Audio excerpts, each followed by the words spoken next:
The racism is that the only group they really respect is their own aristocracy, but really only the ones who are willing to take control and, you know, quote, do what must be done for, quote, the Constitution. Do what must be done, Lord Vader. Kill the younglings. You must kill the innocents to prove you're a psycho.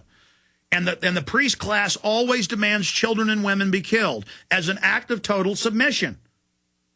Yeah, and they want to eliminate the race so the Superman race can rise, but really they all have fatal flaws and they're evil, wicked people, and that's not all of these elitists who don't end up getting killed or executed die.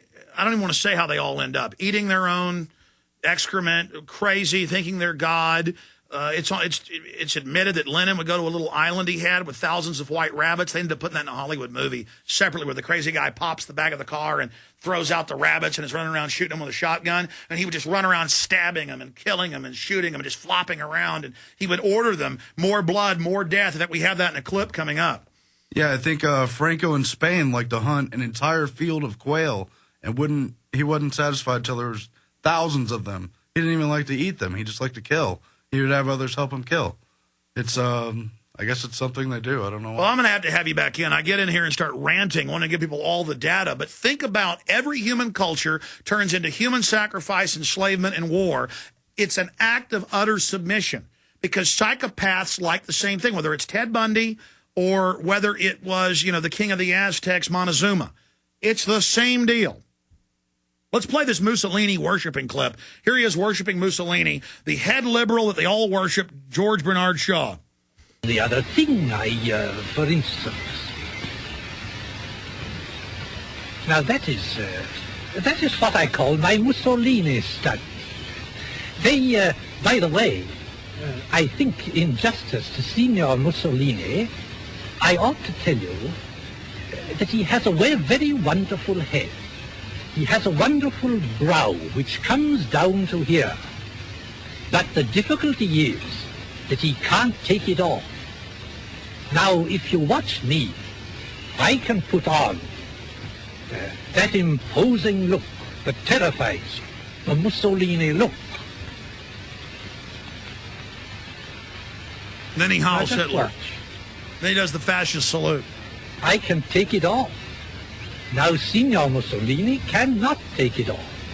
He is condemned, although he is a most amiable man, he is condemned to go through life with that terrible and imposing expression. He's amiable, which really he's good. Does a great deal of injustice to his kindly nature.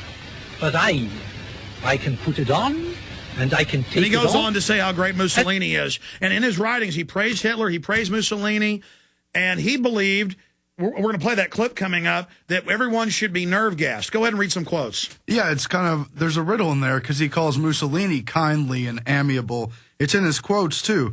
If under socialism, you would not be allowed to be poor. You would be forcibly fed, clothed, lodged, taught, and employed, whether you like it or not. And if it were discovered that you had not the character and industry enough to be worth all this trouble, you might be possibly executed in a kindly manner. And see, once you're in a socialist system, we've got to kill people because they're not pulling their weight. And he calls for the humane gas. It's a death that's instant and painless, but it's death nonetheless. That's the nature of the quotes that he puts forward. And you find H.G. Wells says the same kind of thing. And that's what they did in Nazi Germany and under communism. Let's go to the next clip in Fluoride in the Water. The Soviets started that. Let's go to the next clip. First part's in German. Then it's Shaw talking how great about eugenics and control is. In fact, Aaron, tell us about this clip coming up.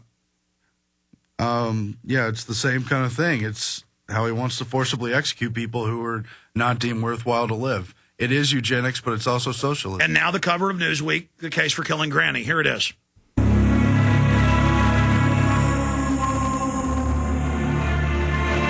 Why killing is essential.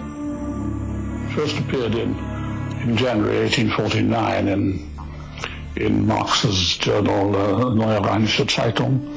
Engels wrote of how the class war in Marxian terms means that when socialist revolution happens, the class war happens, there will be primitive societies in Europe 2 stages behind because they're not even capitalist yet.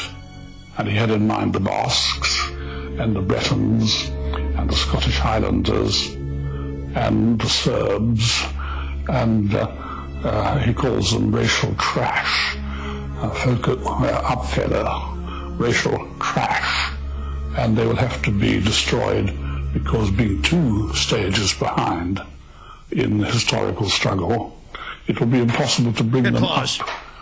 See, Marx and Engels both wrote, and this would be in British newspapers, we're going to kill the Scots, we're going to kill the Serbs, and notice who they attack, the Serbs. Anyone who wants to be rural and just a regular human, you must be killed because you can't be part of the scientific dictatorship. And then Russell comes up, they cut back to a clip of him saying, do that. I couldn't agree more. It's very shocking. Bertrand Russell said the same stuff, George Bernard Shaw, all of them. See, the thing with British Fabian socialism is they believe specifically in the long-term incremental socialism, and to hide the true nature of socialism from the people who believed it was for the common good. And you see other founders like Webb, the Webb parents. They went to Russia and came back. It was said as the 10 Commandments they had in their hands. They loved what was being done over there. They just knew they couldn't do it as quickly. They want to line you up and kill you and then take your daughters and sons and rape them as they slit their throats.